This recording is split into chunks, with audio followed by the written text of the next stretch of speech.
नमस्ते, मैं हूं मनीष। आपने देखना शुरू कर दिया है दी न्यूज 9X। दी न्यूज 9X में आप सभी का स्वागत है। कांग्रेस नेता राहुल गांधी की भारत जोड़ो न्याय यात्रा 29 जनवरी को बिहार में प्रवेश करेगी और 3 दिनों में 4 जिलों से गुजरेगी।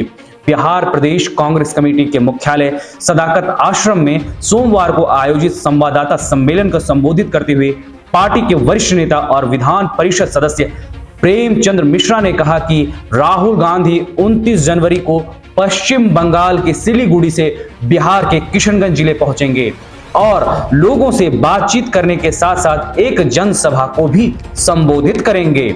उन्होंने बताया कि राहुल गांधी किशनगंज में रात्रि विश्राम के बाद अगले दिन 30 जनवरी को पूर्णिया और उसके बाद 31 जनवरी को कटिहार जिला जाएंगे, जहां वे जनसभाओं को भी संबोधित करेंगे तथा उसके बाद वे फिर से पश्चिम बंगाल लौट जाएंगे। भारतीय जनता पार्टी के सुर में सुर मिलाकर कांग्रेस ने आगामी लोकसभा चुनाव में शिकस्त देने की रणनीति पर चल पड़ी है। जिस तरह से बीजेपी के निशाने पर सीमांचल की 4 सीटें यानी किशनगंज, कटिहार, पूर्णिया और अररिया रही है, उसी लाइन ऑफ एक्शन पर कांग्रेस भी चल रही है। राहुल गांधी की भारत जोड़ो न्याय यात्रा किशनगंज से प्रवेश करेगी और कटिहार, पूर्णिया होते हुए अररिया से निकल जाएगी। राहुल गांधी की भारत जोड़ो न्याय यात्रा 29 जनवरी को बिहार में प्रवेश करेगी। किशनगंज के रास्ते प्रवेश करने वाली यात्रा 30 जनवरी को पूर्णिया पहुंचेगी, जहां राहुल गांधी एक विशाल रैली को संबोधित करेंगे। इसके बाद 31 जनवरी को कटिहार में रैली होगी और 1 फरवरी को अररिया में होते हुए यात्रा झारखंड में प्रवेश कर जाएगी।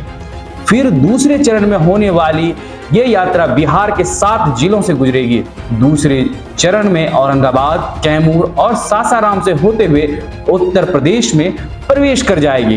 दरअसल बीजेपी ने जिस तरह से मुस्लिम बहुल क्षेत्रों में सबका साथ और सबका विश्वास के नारों और अल्पसंख्यक योजनाओं के सहारे सेंधमारी में लगी हुई है, उसी को देखते हुए कांग्रेस 29 जनवरी को राहुल गांधी के नेतृत्व में मिशन डैमेज कंट्रोल के लिए उतरेगी।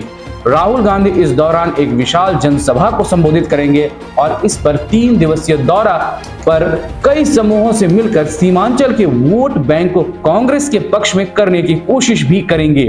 पिछले लोकसभा चुनाव में एकमात्र सीट किशनगंज ही थी जहां कांग्रेस ने एनडीए को परास्त कर अपनी हुकूमत बरकरार रखी। अब 2019 की लोकसभा चुनाव में कांग्रेस उम्मीदवार मोहम्मद जावेद ने जेडीयू के महमूद अशरफ को लगभग 34,000 मतों से परास्त किया था। मोहम्मद जावेद को कुल 3,67,017 मत मिले थे। किशनगंज मुस्लिम बहुल क्षेत्र है, जहां 1967 को छोड़कर हर लोकसभा चुनाव में मुस्लिम उम्मीदवार ही जीते हैं। किशनगंज लोकसभा सीट का इतिहास देखा जाए तो 2004 से लेकर 2019 तक लोकसभा चुनाव में कांग्रेस के उम्मीदवार ही जीत दर्ज कर रहे हैं। बहरहाल इस पर एमआईएम भी सेंधमारी कर रही है, लेकिन क्या खबर होगी आगे हम आपको समय समय पर अपडेट देते रहेंगे। बहरहाल खबर यह है कि बिहार के सीमांचल राहुल गांधी आ रहे हैं और उनके साथ पद यात्रा में बिहार के मुखिया नीतीश कुमार और राजद सुप्रीमो लालू प्रसाद यादव शामिल हो सकते हैं।